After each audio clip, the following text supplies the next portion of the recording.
പിതാവിന്റെയും പുത്രന്റെയും പരിശുദ്ധ രൂപയുടെയും നാമത്തിൽ ആമേൻ. വീണ്ടും വചനവുമായി വരാൻ സാധിക്കുന്നതിന് കർത്താവിന് നന്ദി പറയുന്നു. ഇന്ന് വിചിന്തനം ചെയ്യുന്ന വചന ഭാഗം യോഹന്നാൻ 15 അധ്യായം 5 വാക്യം മുതൽ. ഞാൻ മുന്തിരിച്ചെടിയും നിങ്ങൾ ശാഖകളുമാണ്. ആരെന്നിലും ഞാൻ അവനിലും വസിക്കുന്നുവോ അവൻ ഏറെ ഫലം പുറപ്പെടുവിക്കുന്നു.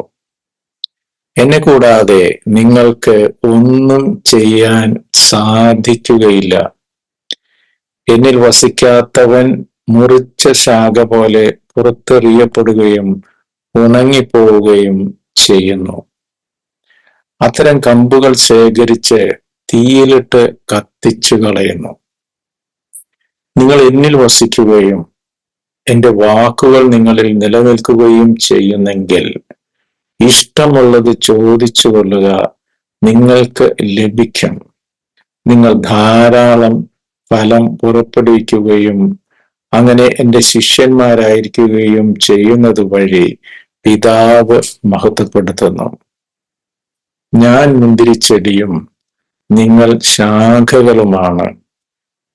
ആരെന്നിലും ഞാൻ അവനിലും വസിക്കുന്നുവോ അവർ ഏറെ ഫലം പുറപ്പെടുവിക്കുന്നു.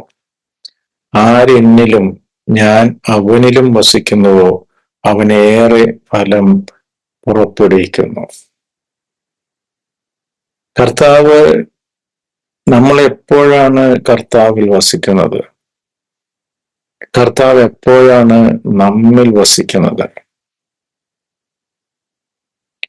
ഞാനല്ലാതെ മറ്റൊരു ദൈവം നിനക്കുണ്ടാകരുത് എന്ന് കർത്താവ് നമ്മളെ പഠിപ്പിച്ചിട്ടുണ്ട്.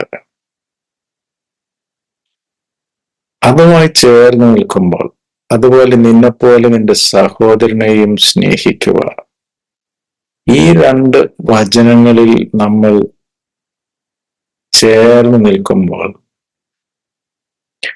കർത്താവ് നമ്മിലും നമ്മൾ കർത്താവിലുമായിരിക്കുന്ന സ്ഥിതിവിശേഷം സംജാതമാകും. ആ ഒരു അവസ്ഥയിൽ നമ്മൾ ചോദിക്കുന്നതെന്തും കർത്താവ് നമുക്ക് നൽകും. അതുമല്ല, നമ്മൾ ധാരാളം ഫലം പുറപ്പെടുവിക്കും. അതുപോലെ തന്നെ കർത്താവ് പറയുന്നു, നീ എന്നോട് ചേർന്ന് നിന്നില്ലെങ്കിൽ നിനക്ക് ഫലം പുറപ്പെടുവിക്കാൻ സാധിക്കുകയുമില്ല. ഇത് ജീവിതത്തിൽ എപ്പോഴും അനുഭവിക്കുന്ന ഒരു കാര്യമാണ്.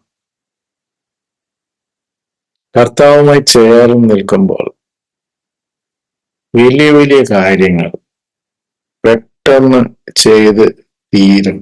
കർത്താവ് നമ്മളെ കൂടെ നിന്ന് നയിക്കും. എത്ര സങ്കീർണമായ പ്രശ്നങ്ങളാണെങ്കിലും, എത്ര വലിയ ഡിസിഷൻ മേക്കിംഗ് ഒക്കെ ആണെങ്കിലും കർത്താവ് കൂടെ ഉണ്ടെങ്കിൽ അതൊക്കെ വളരെ എളുപ്പമായി അതെല്ലാം സാധിക്കും.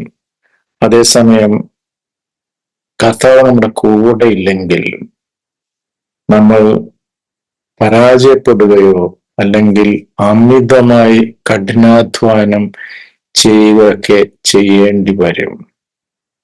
പക്ഷെ അതിലൊരു പ്രോബ്ലം, എന്നെ സംബന്ധിച്ചിടത്തോളം ഒത്തിരി കാര്യങ്ങൾ ചെയ്യാനുള്ള സമയത്ത് പലപ്പോഴും പ്രാർത്ഥനയും മെഡിറ്റേഷനും ഒക്കെ കുറഞ്ഞു പോകും. കർത്താവിനൊരു 1ാം സ്ഥാനത്ത് നിന്ന് കർത്താവിന് ഇപ്പൊ 2ാം സ്ഥാനമൊക്കെ ആയിപ്പോകും. കാരണം ഒത്തിരി കാര്യങ്ങൾ തീർക്കാനുണ്ട്. അപ്പൊ നമ്മള് ഒരു അവിവേകിയായി പെരുമാറും. അതായത് കർത്താവിന് കൂടുതൽ ശക്തിയോടെ കർത്താവിനോട് പ്രാർത്ഥിക്കുകയും കർത്താവിനോടൊപ്പം ചേർന്ന് നിൽക്കുകയും ചെയ്യുന്നതിന് പകരം ഈ തിരക്ക് കൂടി കഴിയുമ്പോൾ നമ്മൾ നമ്മുടെ ബുദ്ധിയെ മാത്രം ആശ്രയിക്കുകയും അറിഞ്ഞോ അറിയാതെയോ കർത്താവിന് 1ാം സ്ഥാനം കൊടുക്കാതെ വരികയും ചെയ്യും. അപ്പോൾ കാര്യങ്ങൾ കൂടുതൽ സങ്കീർണമാകും, ബുദ്ധിമുട്ടാകും. അസംതൃപ്തി ഉടലെടുക്കും, ഇറിറ്റേറ്റഡ് ആയി തീരും, പൊട്ടിത്തെറികൾ സംഭവിക്കും.